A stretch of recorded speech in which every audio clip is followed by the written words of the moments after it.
Putin travels to China to visit his BFF Xi Jinping. Australia foils a Chinese plot to steal advanced research. And China has definitely picked sides in the Israel-Hamas war. Welcome to China Uncensored. I'm Matt Gnezda. It's been a while since I filled in for Chris on this show, and you may notice something different about my appearance. That's right, I have a new suit. Now, today's episode is sponsored by Surfshark. Whenever you go online, you should be using a VPN like Surfshark to cover your tracks and protect your identity. Which is good if you're going online to look at, reports about terrorism. And when it comes to terrorism, the war between Hamas and Israel has even reached China. Last week, an employee at the Israeli embassy in Beijing was stabbed on the street in broad daylight.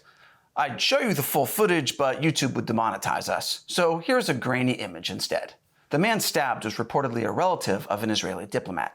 The Israeli government said he was taken to a hospital and is in stable condition. Chinese police said they arrested this 53-year-old man for the crime. We still don't know the perpetrator's nationality or his motive for the crime. But since Hamas called for a day of rage the same day it happened, and Israel warned that Hamas supporters might attack Israelis and Jews, I'm guessing it was just the bad luck of being Friday the 13th.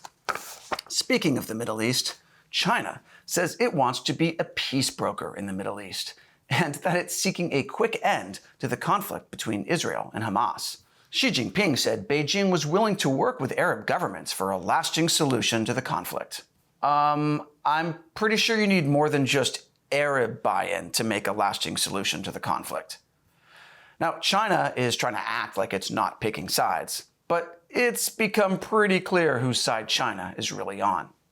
China condemned Israel for its heinous attack on a hospital in Gaza and said Israel has gone beyond self-defense. Now, Hamas blamed Israel for the hospital attack, but Israel blamed another Palestinian group called Islamic Jihad.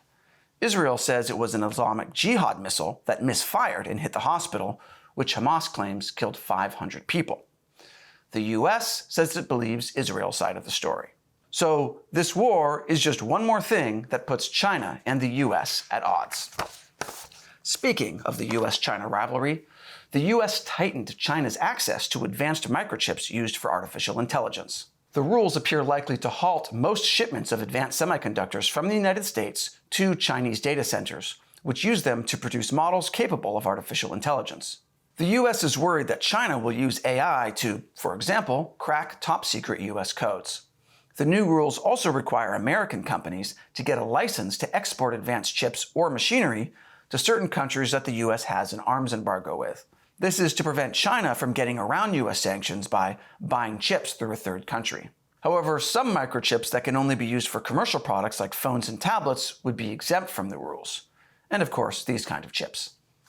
And after the break, Xi Jinping and Vladimir Putin renew their no-limits friendship. Welcome back. I have a mustache. Australia's spy agency, ASIO, said it disrupted a plot by China to steal trade secrets from an Australian university. ASIO boss Mike Burgess said China recruited a visiting professor at an Australian university and gave him a shopping list of intelligence targets. The professor then gave his PhD students research assignments to help him collect that intel. However, ASIO said it was able to get to him before any damage had been done and remove him from the country. All nations spy. All nations seek strategic advantage. But this summit is focused on behaviour that goes well beyond traditional espionage. The Chinese government is engaged in the most sustained, scaled and sophisticated theft of intellectual property and expertise in human history. He said Australia is working with other Five Eyes countries to tackle this threat together. China responded to the accusations by saying, "What? We weren't spying. That's just how we do research." And Australia responded with, "You're acting like a bunch of filthy criminals. And as an Australian, I'm offended, because that's our job." And speaking of alliances, Vladimir Putin visited his dear friend Xi Jinping this week. He traveled to Beijing for China's Belt and Road Forum, which turned 10 years old this year. Honorable Mr. Xi Jinping, my dear friend, the initiative you proposed 10 years ago to develop extensive cooperation among the countries along the ancient Silk Road has made remarkable progress. We are happy for you and the participating countries of the BRI because everyone will benefit from it. We sincerely wish you success in your great cause. Putin said the Belt and Road promoted a fairer, multipolar world. Or some would call it a new world order. The Belt and Road is China's infrastructure building program. It often pairs Chinese financing with technical know-how to help smaller countries build up their infrastructure. The problem is it's left a lot of those countries in debt. And in a lot of cases, they can't even use that infrastructure. This year, Hungary's prime minister was the only head of state from the EU to join the BRI forum in China.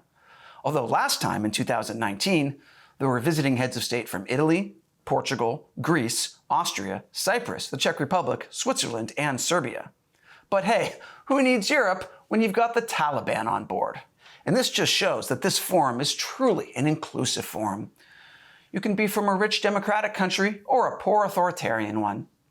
If you're interested in how China's Belt and Road program is doing, here's a video we did for its 10-year anniversary. And this episode is sponsored by Surfshark. When you go online, everything you do is being tracked and logged by the websites you visit and your internet service provider, and in many cases, by your government. That's why no matter where you live or what you do online, you should always be keeping your internet activity private with a VPN. And now Surfshark has servers you can connect to in over 100 countries. That's more than any other VPN. So that makes your connection faster and more reliable. Plus, Surfshark has top-of-the-line encryption and a no-logs policy, meaning they don't collect your browsing data.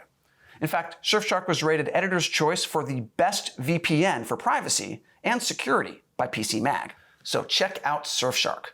With just one Surfshark account, you can connect as many devices as you want. Try it out now.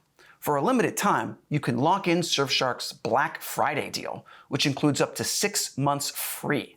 So go to surfshark.com/uncensored and use the code UNCENSORED to secure this deal. The link is in the description below. Once again, I'm Matt Gnesta. Thanks for watching China Uncensored.